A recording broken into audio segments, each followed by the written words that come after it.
Good morning student. तो chapter number 12 हमारा चल रहा था बायोटेक्नोलॉजी इट्स एप्लीकेशन। इसके अंदर हमने मेडिसिन देख लिया था। थेरापेटिक ड्रग्स के अंदर मेडिसिन हमारा कंप्लीट हो गया था। इसके बाद हमारा जो नेक्स्ट टॉपिक है वो है जीन थेरेपी। ठीक है, तो ये जीन थेरेपी होता क्या है? सबसे पहली बात तो थेरेपी जो वर्ड होता है, हम थेरेपी लगाते हैं किसी भी चीज़ को क्योर करने के लिए, है ना। थेरेपी वहाँ पे अप्लाई की जाती है। अब यहाँ जीन थेरेपी से मतलब है जीन से रिलेटेड जो भी प्रॉब्लम है या जीन से रिलेटेड कोई डिफेक्ट है उसको ठीक करने के लिए जो हम थेरेपी अप्लाई करेंगे उसे कहेंगे जीन थेरेपी। ठीक है, तो जीन थेरेपी क्या है इसकी डेफिनेशन लिख लेते हैं एक बार। It is collection of method used to cure any genetic defect that has been diagnosed in a child या एम्ब्रियो। ठीक है, जीन थेरेपी ऐसा मेथड है जिसके अंदर हम कलेक्शन करते हैं, मतलब जिसके अंदर हम उन मेथड का कलेक्शन करके यूज़ किया जाता है जिसे हम किसी चाइल्ड या एम्ब्रियो में उस जेनेटिक डिफेक्ट को ठीक कर सकें। ठीक है, अब जेनेटिक डिफेक्ट से मतलब है कि उसके अंदर किसी जीन के कारण जो डिफेक्ट है या उस जीन के कारण जो प्रॉब्लम है उसकी बॉडी में उस पर्सन के अंदर, उसको हम क्या करेंगे, क्योर करेंगे। ठीक है, तो इसके लिए जो थेरेपी हम फॉलो कर रहे हैं उसका नाम है जीन थेरेपी। देखो होता क्या है कि मान लीजिए कोई जीन है, मान लो कोई ये जीन है ABC करके कोई जीन है। अब इस जीन का देखो, हर एक जीन का हमारी बॉडी में कुछ ना कुछ काम होता है। हर एक जीन हमारी बॉडी के कैरेक्टर के लिए रेस्पॉन्सिबल होता है। ठीक है, कि हमारे जैसे कोई जीन हमारे हेयर कलर के लिए रेस्पॉन्सिबल है, कोई आइज़ के कलर के लिए रेस्पॉन्सिबल है, कोई स्किन के कलर के लिए रेस्पॉन्सिबल है ना। जैसे मान लो कोई जो जीन हमारी बॉडी के अंदर, मान लो ये ABC जीन है, इसका काम क्या है हमारी बॉडी के अंदर, इंसुलिन हार्मोन को प्रोड्यूस करवाना, है ना। अब ये इंसुलिन हार्मोन क्या कहते हैं, इंसुलिन हार्मोन का भी कुछ ना कुछ काम होगा हमारी बॉडी में। तो इंसुलिन जो हार्मोन है वो क्या करता है, हमारी बॉडी में जो ब्लड के अंदर ग्लूकोज का लेवल होता है, ग्लूकोज का जो लेवल होता है उसको क्या करता है, वो मेंटेन करता है। ठीक है, ताकि हमारे ब्लड के अंदर ग्लूकोज की जो मात्रा है ना वो बढ़े नहीं, है ना। जितनी हमारे ब्लड में ग्लूकोज की मात्रा होनी चाहिए उतनी रहे, मेंटेन रहे। तो ये काम होता है इंसुलिन का। ठीक है, मान लो किसी कारण से ये जो जीन है ABC करके कोई जीन है, ये हमारी बॉडी में प्रेजेंट नहीं है। ठीक है, बॉडी में प्रेजेंट नहीं है। किसी भी ह्यूमन, मान लीजिए कोई पर्सन है, पर्सन A, ये A पर्सन है जिसकी बॉडी में ये जो जीन है ABC करके कोई जीन है वो इसकी बॉडी में प्रेजेंट नहीं है। वो क्या है, अब्सेंट है, ये जीन अब्सेंट है। ये जीन इसकी बॉडी में अब्सेंट है तो इसकी बॉडी में इंसुलिन हार्मोन नहीं बनेगा। इसकी बॉडी में इंसुलिन हार्मोन नहीं बढ़ेगा तो इसकी बॉडी के अंदर जो ब्लड होगा, मतलब इसकी बॉडी में जो ब्लड होगा उसमें ग्लूकोज का जो लेवल होगा वो बहुत ज़्यादा होगा। ग्लूकोज का लेवल क्या होगा, बहुत ज़्यादा होगा। ठीक है, और ग्लूकोज का लेवल ब्लड के अंदर बहुत ज़्यादा होगा, है ना। तो इसको क्या हो जाएगी, डिजीज़ हो जाएगी। कौन सी डिजीज़ हो जाएगी, डायबिटीज़ करके इसको जो डिजीज़ है वो हो जाएगी, जिसकी वजह से ये इसकी नॉर्मल लाइफ तो जिएगा, लेकिन जो एक नॉर्मल हेल्दी व्यक्ति जैसे अपनी लाइफ को जीता है उस तरीके से ये अपनी लाइफ को सर्वाइव नहीं कर पाएगा। ठीक है, तो इस तरीके से हमारी बॉडी में अगर कोई जीन अब्सेंट है तो उस जीन के द्वारा जो काम होता है, जो फंक्शन उसके द्वारा परफॉर्म किया जाता है, वो फंक्शन बॉडी में अच्छे से नहीं होगा। वो फंक्शन बॉडी के अंदर नहीं होगा तो बॉडी क्या हो जाएगी, इफ़ेक्टेड हो जाएगी, है ना। तो अब इस जीन की जो प्रॉब्लम है, इस जीन से रिलेटेड जो प्रॉब्लम है, यानी इस जीन के डिफेक्ट को ठीक करने के लिए हम क्या करेंगे, जीन थेरेपी को अपनाएंगे। ठीक है, अब ये जो जीन थेरेपी थी सबसे पहले कहाँ अपनाई गई और कब अपनाई गई? ठीक है, तो ये जीन थेरेपी हम सबसे पहले 1990 में ये 4 साल की एक लड़की थी, 4 इयर्स की एक बेबी थी, उसको क्या थी, जेनेटिक डिफेक्ट की कोई प्रॉब्लम थी, है ना। तो उसकी प्रॉब्लम को, यानी कि उसकी बॉडी में जो जेनेटिक डिफेक्ट था इसकी बॉडी में, तो इस जेनेटिक डिफेक्ट को ठीक करने के लिए सबसे पहले इस लड़की की बॉडी में, बेबी गर्ल थी ये, छोटी सी 4 साल की लड़की, तो इसकी बॉडी में इस जीन थेरेपी को अपनाया गया। ठीक है, 1990 में जीन थेरेपी को अपनाया गया इस लड़की के लिए सबसे पहले। ठीक है, तो अब इसके अंदर क्या प्रॉब्लम थी भाई? देखो, इस लड़की के अंदर एक एंजाइम था ADA, ये एंजाइम था, ये इसकी बॉडी में नहीं बन रहा था। अब ये जो एंजाइम होता है ये क्या करता है, एडिनोसिन डाईएमिनेज को कोड करता है। ठीक है, ये जो ADA एंजाइम होता है ये एडिनोसिन डाईएमिनेज को कोड करता है, जिसकी वजह से जो इम्यून सिस्टम होता है बॉडी का, वो क्या होता है, डेवलप होता चला जाता है। लेकिन इस लड़की के अंदर ये एंजाइम प्रेजेंट नहीं था, इसकी वजह से इसका इम्यून सिस्टम क्या था, बहुत ज़्यादा वीक था, कमज़ोर था। जब किसी भी पर्सन का इम्यून सिस्टम या इम्यूनिटी पावर कम होती है तो वो जो व्यक्ति होता है वो कहने को तो नॉर्मल है वो, लेकिन उसको क्या है, नॉर्मल से नॉर्मल जो डिजीज़ होती है वो बहुत लंबे समय तक जकड़े हुए रहती है, बहुत लंबे समय तक वो उस बीमारी के चपेट में रहता है। जैसे कि फीवर आमतौर पर मतलब 1 हफ्ते में ठीक हो जाता है, या खांसी जुकाम जो होती है 3 से 4 दिन में नॉर्मली ठीक हो जाती है अगर हम मेडिसिन नहीं भी लेते हैं तो। लेकिन ऐसे व्यक्ति जिनके अंदर इम्यूनिटी पावर कम होती है तो उनको नॉर्मल खांसी जुकाम जो कोल्ड की प्रॉब्लम होगी वो मेडिसिन वो लेंगे, उसके बावजूद भी एक नॉर्मल पर्सन और उनके बीच में अगर कंपैरिजन देखा जाएगा तो उन व्यक्तियों के अंदर जिनके अंदर इम्यूनिटी पावर कम होती है वो लंबे समय तक सामान्य सर्दी जुकाम से ग्रसित रहेंगे और मेडिसिन लेने के बावजूद भी वो उस प्रॉब्लम से ठीक नहीं हो पाएंगे। ठीक है, तो इम्यूनिटी पावर वो चीज़ होती है, वो हमारी बॉडी की वो रेसिस्टेंट पावर इम्यूनिटी, जिससे हमारी बॉडी के अंदर क्या होती है, एंटीबॉडीज़ बनती हैं, जिससे हम क्या करते हैं, पैथोजन जो हमारी बॉडी के अंदर एंटर करते हैं उनको किल कर देते हैं, ऑटोमेटिकली किल हो जाते हैं वो। ठीक है, तो इस तरीके से इस लड़की के अंदर ये ADA एंजाइम प्रेजेंट नहीं था। अब ये जो एंजाइम होगा, अब इस एंजाइम को कोई ना कोई प्रोटीन तो कोड कर ही रहा होगा ना, किसी ना कोई इसकी बॉडी में प्रोटीन होगा, वो प्रोटीन एंजाइम बना रहा होगा। अब वो जो प्रोटीन होगा वो प्रेजेंट नहीं है, तो वो प्रोटीन होगा जो इसकी ADA एंजाइम की वजह से बन रहा है, यानी कि वो एब्सेंट होगा, है ना। अब आपको पता है DNA से क्या बनता है, RNA बनता है, RNA से क्या बनता है, प्रोटीन बनता है, और प्रोटीन से क्या होते हैं, मतलब प्रोटीन क्या होते हैं, एंजाइम के लिए कोड करते हैं, ये एंजाइम बनाने के लिए कोड करते हैं। ठीक है, तो अब ये एंजाइम प्रेजेंट नहीं है, ये एंजाइम प्रेजेंट नहीं है बॉडी में, तो इसको कोई ना कोई प्रोटीन बना रही है ना, तो वो प्रोटीन नहीं होगी बॉडी में, वो RNA नहीं होगा, यानी कि इसके अंदर जो इस प्रोटीन को बना रहा है, जो प्रोटीन ADA के लिए रेस्पॉन्सिबल है, और ये RNA भी किससे, DNA से बन रहा है, तो इसकी बॉडी में वो DNA नहीं है, और DNA का मतलब क्या होता है, जीन, है ना, DNA का मतलब क्या होता है, जीन। ठीक है, तो इस लड़की में वो जीन एब्सेंट है जो इस ADA एंजाइम को बनाने के लिए रेस्पॉन्सिबल है।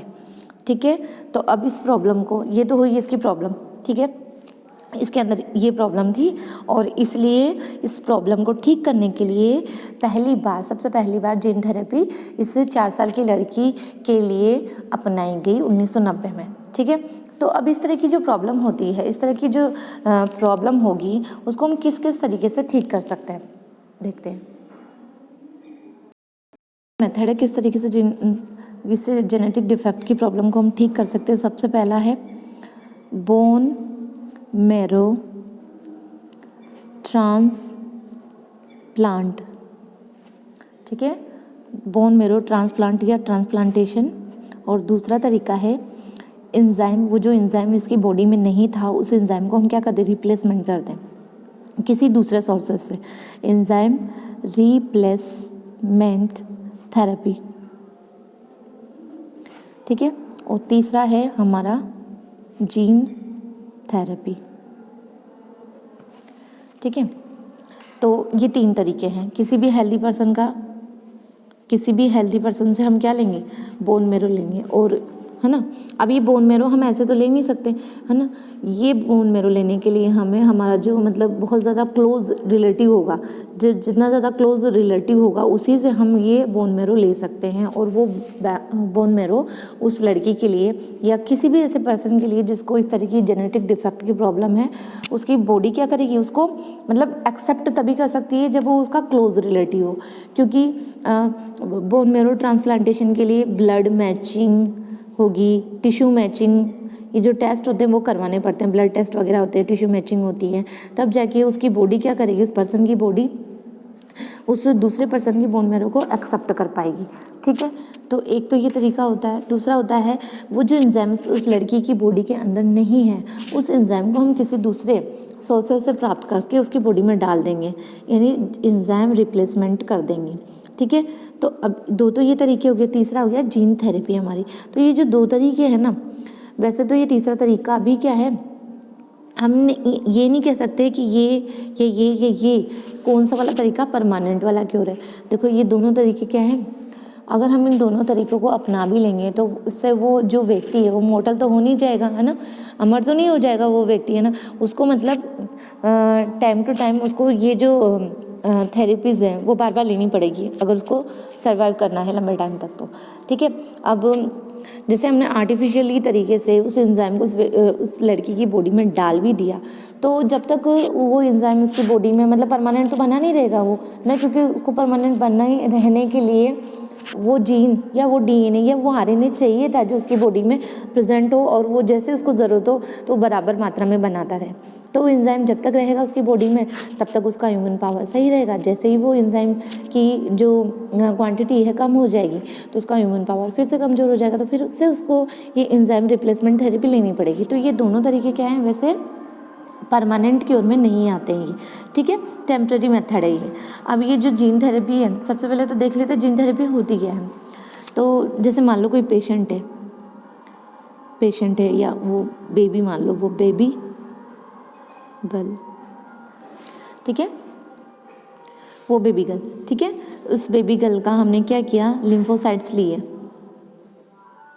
लिम्फोसाइट्स निकाले उस लड़की की बॉडी में से, ठीक है। अब आपको पता है आपकी बॉडी में, हर व्यक्ति की बॉडी में BOT सेल्स प्रेजेंट होती हैं, BOT सेल्स प्रेजेंट होती है, जिनका काम क्या होता है, इम्यूनिटी पावर को इंक्रीज़ करना, है ना, एंटीबॉडीज़ बनाना, है ना। इम्यूनिटी पावर से मतलब क्या है, बॉडी के अंदर, हमारे शरीर के अंदर एंटीबॉडी का बने रहना, ठीक है। जब हम मेडिसिन लेते हैं तो हम नहीं कहते एंटीबायोटिक हम ले रहे हैं, तो एंटीबायोटिक जैसे हमारी बॉडी के अंदर जाती है तो एंटीबॉडीज़ बनती है शरीर के अंदर, और एंटीबॉडीज़ जितनी जल्दी से बन जाती है बॉडी के अंदर, तो जो डिजीज़ हमें हो रही है वो जल्दी से ठीक हो जाती है, क्योंकि एंटीबॉडी हमारी बॉडी के अंदर बन गई है जो उस पैथोजन को जो हमारे बॉडी के अंदर उसको किल कर देगी, तो उसकी तो क्वान्टिटी कम हो जाएगी और इम्यूनिटी पावर हमारी इंक्रीज़ हो जाएगी, ठीक है। तो लिम्फोसाइट्स जो होती है वो BOT सेल्स होती है इनके अंदर। BOT सेल्स का काम क्या होता है, एंटीबॉडीज़ को बनाना। तो इस लड़की के अंदर से लिम्फोसाइट्स को ले लिया, ठीक है, ये लिम्फोसाइट्स ले ली गई उस लड़की के अंदर। इन लिम्फोसाइट्स को किसी कल्चर मीडियम में ग्रो किया, ठीक है। लेकिन उससे पहले अभी लिम्फोसाइट जो हमने ली थी और जो हम ग्रो कर रहे हैं, जो नई लिम्फोसाइट्स हम बना रहे हैं, उसमें हम क्या करेंगे, वो जो ADA एंजाइम जो उस लड़की की बॉडी में नहीं था, उस एंजाइम को हम किसी और सोर्सेस से, है ना, किसी ऑर्गेनिज्म से लेंगे, ऑब्टेन करेंगे, और उसको बायोटेक की हेल्प से किस में कन्वर्ट कर देंगे, cDNA में कन्वर्ट कर देंगे। मतलब उसका हम क्या बना लेंगे, कॉम्बिनेंट DNA बना लेंगे, ठीक है। और फिर इस कॉम्बिनेंट DNA को, इस फ्रेगमेंट को हम क्या करेंगे, इसके अंदर इंट्रोड्यूस करवा देंगे किसी वेक्टर की हेल्प से, ठीक है। अब यहाँ पर वेक्टर क्या होगा, यहाँ पर वेक्टर होगा हमारा रेट्रो वायरस, ठीक है, यहाँ पर हमारा वेक्टर होगा रेट्रोवायरस। तो रेट्रोवायरस को वेक्टर के रूप में हम लेंगे और इस डीएनए को इस लिम्फोसाइट्स के अंदर इंट्रोड्यूस करवा देंगे। और अब हम इसको क्या करवा रहे हैं, किसी मीडियम में, है ना, कल्चर मीडियम में इसको क्या करवा रहे हैं, ग्रो करवा रहे हैं, ठीक है। जब ये ग्रो होगी तो अब इससे क्या बनेगी, न्यू लिम्फोसाइट्स बनेगी, न्यू लिम्फोसाइट्स बनेगी, ठीक है। अब ये जो नई लिम्फोसाइट्स बनी हैं उसको इस लड़की की बॉडी में वापस डाल देंगे। अब इसकी बॉडी से ही हमने जो ली थी लिम्फोसाइट, तो इसकी बॉडी में ही डालने में कोई प्रॉब्लम तो होगी नहीं, इसकी बॉडी आराम से उसको, क्योंकि इसकी बॉडी की वो लिम्फोसाइट थी तो आराम से उसको एक्सेप्ट कर लेगी, ठीक है। और इसकी बॉडी में फिर क्या होगा, वो एंजाइम बनने लग जाएगा, ADA एंजाइम बनने लग जाएगा, है ना, ठीक है। और ये एंजाइम इसकी बॉडी में बनने लग जाएगा तो इसकी इम्यूनिटी पावर भी इंक्रीज होने लग जाएगी, ठीक है। और ये आराम से अपनी लाइफ को सरवाइव कर सकती है। लेकिन ये जो मेथड हमने अपनाया है, ये जो जीन थेरेपी वाला मेथड अपनाया हमने, ये क्या हम कह सकते हैं कि ये परमानेंट क्योर है? नहीं, ये परमानेंट क्योर नहीं है। ये परमानेंट क्योर कब होगा, देखो, अगर इसको आफ्टर बर्थ के बाद में अगर हम करते हैं, जैसे कि ये लड़की 4 साल की थी, उसके बाद में हमने इसके अंदर किया, तभी भी ये परमानेंट क्योर नहीं हुआ इस लड़की के लिए, ठीक है। तो अब ये परमानेंट क्योर कब होता है, जब ये गर्ल, जब इसकी मदर, जब ये गर्ल्स इसकी मदर की बॉडी के अंदर थी, ठीक है, जब इसकी मदर क्या थी, प्रेग्नेंट थी, तब प्रेगनेंसी के टाइम पे एक 4 मंथ पर एक टेस्ट होता है, 4 मंथ पर करवाया जाता है, जिससे कि अगर उस फीटस के अंदर, ठीक है, उस फीटस जब बॉडी के अंदर होता है बच्चा, तो उसको क्या बोलते हैं, फीटस। उस फीटस के अंदर अगर किसी भी तरह की कोई एबनॉर्मेलिटी है, एबनॉर्मेलिटी से मतलब है कि क्रोमोसोम से रिलेटेड अगर कोई प्रॉब्लम है इस फीटस के अंदर, तो एक टेस्ट किया जाता है, जिस टेस्ट से डिटेक्ट हो जाता है कि इस बच्चे के अंदर जब ये पैदा होगा, लड़की या लड़का जब भी ये पैदा होगा, तो इसके अंदर ये हार्मोन प्रेजेंट नहीं होगा, ये जीन, ये जो भी है, मतलब सब पहले से पता लग जाता है जब ये फीटस 4 मंथ या 5th मंथ का होगा तब, ठीक है। जब अगर ये उस समय पता लग गया कि इस लड़की के अंदर ये जीन, इस जेनेटिक डिफेक्ट है इसकी बॉडी के अंदर, तब हम इस फीटस का क्या करेंगे, तब हम इस फीटस का लिम्फोसाइट्स लेंगे, उस लिम्फोसाइट्स को ग्रो करवाएंगे किसी कल्चर मीडियम में, और फिर cDNA इसके अंदर इंट्रोड्यूस करवा के फिर नई लिम्फोसाइट्स को बनाएंगे और वापस से इस फीटस के अंदर डाल देंगे। और फिर जब ये फीटस, जब इसका डेवलपमेंट होगा तो अब इसको एम्ब्रियो बन जाएगा ये, ठीक है, एम्ब्रियो बन जाएगा, और उसके बाद में ये बेबी गर्ल के रूप में बाहर आ जाएगा, ठीक है। तो ये परमानेंट क्योर कब होगा, जब अर्ली स्टेज पर, अर्ली एम्ब्रियोनिक स्टेज पर ये मेथड अपनाया जाए, तब ये जो बेबी है, ये जो बच्चा है, उसके अंदर उस जीन का परमानेंट सॉल्यूशन हो जाएगा, ठीक है। तो इस तरीके से ये जीन थेरेपी को इस लड़की के अंदर सबसे पहले देखा गया, पाया गया कि किस तरीके से इस जीन थेरेपी को इस लड़की के अंदर अपनाया गया था। और ये जीन थेरेपी ये पूरा मेथड है। और इससे रिलेटेड अगर कोई प्रॉब्लम हो तो आप मेरे को कमेंट कर सकते हैं, पर्सनल मैसेज कर सकते हैं। नेक्स्ट है मॉलिक्यूलर डायग्नोसिस। मॉलिक्यूलर डायग्नोसिस, ठीक है। अब डायग्नोसिस का तो मतलब आप समझते हैं टेस्ट होता है, ठीक है, आम भाषा में उसको टेस्ट बोलते हैं। देखो, जब भी बॉडी के अंदर हम टेस्ट कब कराते हैं, किसी भी चीज़ को डायग्नोस कब करवाएंगे, मतलब कब जाएंगे डॉक्टर के पास में, जब हमारी बॉडी में वो सिम्टम्स क्या हो, नज़र आए। जब हमारी बॉडी में किसी तरह के कोई सिम्टम्स हमको नज़र आएंगे, तब हमसे कोई कहेगा या हमें फील होगा कि नहीं ये थोड़ा सा अबनॉर्मल है हमारे लिए, तब हम उन सिम्टम्स के बेस पर, हमसे मतलब हम तो जाएंगे डॉक्टर के पास में, और डॉक्टर हमारे उन सिम्टम्स को देखेगा और तब वो डॉक्टर बोलेगा कि आप इस डायग्नोस को करवाइए, है ना। भाई उसे लगेगा कि नहीं ये थोड़ा सा अबनॉर्मल है आप लोगों के लिए, तो आप यूरिन टेस्ट करवाइए, ब्लड टेस्ट करवाइए, सीरम टेस्ट करवाइए, ठीक है। मतलब सबसे पहले डॉक्टर जाते हैं टेस्ट लिखेगा, है ना, और अधिकतर ब्लड, यूरिन, सीरम इस तरह के टेस्ट ही लिखे जाते हैं। इन तरह के टेस्टों को ही कहा जाता है कि इनको पहले जाके आप डायग्नोस करवाइए, तभी इन टेस्ट के बेस पर अगर कोई पैथोजन हमारी बॉडी में है, बहुत ज़्यादा कोई पैथोजन हमारी बॉडी के अंदर बहुत ज़्यादा इंक्रीज़ हो गया बॉडी के अंदर, तो इन टेस्ट की हेल्प से हमको ये पता लग जाएगा, मतलब इन टेस्ट की हेल्प से डॉक्टर को पता लग जाएगा कि ये पैथोजन है जो इनकी बॉडी में बढ़ा हुआ है। तो फिर इनके बेसिस पर, इन टेस्टों के बेसिस पर वो हमको रिजल्ट बता देगा कि भाई आपको ये प्रॉब्लम है, आपको मलेरिया है या आपको डेंगू है ना, ऐसे वो बता देगा। ठीक है, फीवर है, डेंगू है, जो भी है, इन टेस्ट के बेसिस पर वो आपको बता देगा।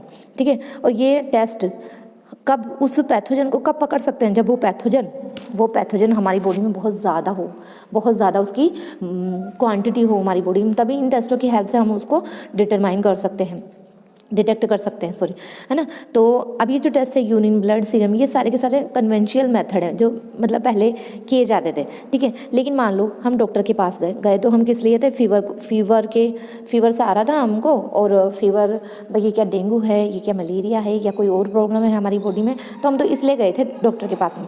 लेकिन हमारी बॉडी में जब हम गए डॉक्टर के पास में, तो हमारी बॉडी में कोई नया पैथोजन भी हमारी बॉडी में एंटर कर गया। तो हमारी बॉडी में, हमारी जो बॉडी है, उस बॉडी के अंदर केवल जो पैथोजन की संख्या, उसकी क्वांटिटी ज़्यादा होगी, है ना, उस पैथोजन का ही पता लगेगा इन टेस्ट से, है ना, ब्लड वगैरह के टेस्ट से। ठीक है, लेकिन जो एक न्यू पैथोजन हमारी बॉडी के अंदर एंटर कर गया, अब भी इसके सिम्टम्स तो इस पैथोजन के एंटर करने की वजह से जो बॉडी में प्रॉब्लम हुई, है ना, उसके जो सिम्टम्स होंगे वो तो तभी हमारी बॉडी में शो हो पाएंगे जब इसकी संख्या बॉडी में बहुत ज़्यादा होगी, है ना। तो अब ये बॉडी में तो संख्या उस पैथोजन की संख्या तब ज़्यादा होगी, है ना, जब ये हमारी बॉडी में घर करेगा, रहेगा, है ना, और हो सकता हो इसका जो इंक्यूबेशन पीरियड हो बहुत लंबा हो, है ना, करीबन मान लो 2 से 3 साल तक ये हमारी बॉडी में रह रहा है और कोई प्रॉब्लम ही नहीं हो रही हमारे शरीर में, तो हम क्यों डॉक्टर के पास जाएंगे बिना कारण, और ना किसी तरह के कोई सिम्टम्स हमारी बॉडी में नज़र आ रहे हैं, तो फिर डॉक्टर के पास तो जाने से रहे। ठीक है ना। तो अभी जो अपना टॉपिक था मोलिकुलर डायग्नोसिस, तो ये था कि भाई ये जो टेस्ट हैं ये सारे के सारे कन्वेंशनल मेथड हैं, पुराने टाइम पे किए जा रहे हैं, लेकिन अभी मॉडर्न टेक्नोलॉजी डेवलप हो चुकी है ना। मॉडर्न टेक्नोलॉजी डेवलप हो चुकी है, जिनके बेसिस पर हम किसी भी तरह की कोई जेनेटिक मटेरियल से रिलेटेड, है ना, अगर कोई प्रॉब्लम है हमारी बॉडी के अंदर जिसका रिजल्ट हमें 2 से 4 साल या 4 से 5 साल में नज़र आएगा, उसको हम समय से पहले ही डिटेक्ट कर सकते हैं, समय से पहले बता सकते हैं कि आपको 4 साल बाद एड्स होगा या 5 साल बाद आपकी बॉडी में कैंसर हो जाएगा, है ना। उस चीज़ को हम 5 साल पहले अगर उस व्यक्ति को बता देंगे तो वो समय से पहले अपना क्या करेगा, इलाज करवा लेगा, है ना। तो वो कैंसर जैसी इतनी गंभीर प्रॉब्लम से भी, इतनी गंभीर बीमारी से भी वो लड़ सकता है, आसानी से लड़ सकता है। ठीक है, तो ये मॉडर्न टेक्नोलॉजी है जिनको हम मोलिकुलर डायग्नोसिस के अंदर पढ़ेंगी। ठीक है, ये मॉडर्न टेक्नोलॉजी कौन कौन सी है, इसमें सबसे फर्स्ट है हमारा RDNA टेक्नोलॉजी, PCR की फुल फॉर्म है पॉलीमरेज चेन रिएक्शन, और थर्ड है हमारा ELISA की फुल फॉर्म है एंजाइम लिंक्ड इम्यूनो सोर्बेंट एसे। ठीक है, तो ये मॉडर्न टेक्नोलॉजीज़ हैं जिनकी हेल्प से हम क्या कर सकते हैं, इनकी हेल्प से हम जितने भी जेनेटिकल मटेरियल जो होता है, क्या होता है जेनेटिकल मटेरियल, हमारा न्यूक्लिक एसिड, तो उससे रिलेटेड प्रॉब्लम को भी हम पता लगाने के लिए उनसे रिलेटेड प्रॉब्लम को पता लगा सकते हैं हम। ठीक है, इन टेक्नोलॉजी की हेल्प से। और RDNA से मतलब है रिकॉम्बिनेंट DNA, ये आप पहले पढ़ चुके हैं। PCR में हमने देखा था कि अगर हमको कोई डिज़ायरेबल DNA चाहिए, कोई भी डिज़ायरेबल प्रोडक्ट या DNA का फ्रेगमेंट, उसकी हम PCR की हेल्प से बहुत सारी कॉपीज़ कम समय में प्राप्त कर सकते हैं। एम्प्लीफिकेशन ऑफ DNA हमको PCR की हेल्प से मिल जाता है। ठीक है, तो इसको तो बताने की ज़रूरत है नहीं। ELISA, और इसके साथ साथ ठीक है डिज़ायरेबल DNA का हम क्या कर रहे थे, एम्प्लीफिकेशन ठीक है। इसके साथ साथ इस पीसीआर का हम यूज़ कर सकते हैं किसी भी सस्पेक्टेड पर्सन के अंदर कैंसर का पता लगाने में। सस्पेक्टेड मतलब जिसको लग रहा है कि भाई इसको कैंसर हो सकता है, तो उस व्यक्ति के अंदर इस मेथड को पीसीआर जो ये मॉडर्न टेक्नोलॉजी है उसका यूज़ करके, है ना, हम उसे बता सकते हैं कि भाई 2 साल के बाद आप की बॉडी के अंदर जो कैंसर का लेवल है वो 3rd स्टेज पे चला जाएगा या 2nd स्टेज पर, जो भी है उसको हम बता सकते हैं अगर वो इन टेक्नोलॉजी की हेल्प लेता है। ठीक है। इसके अलावा एड्स, इसके अलावा कोई भी अदर जेनेटिक डिसऑर्डर हो,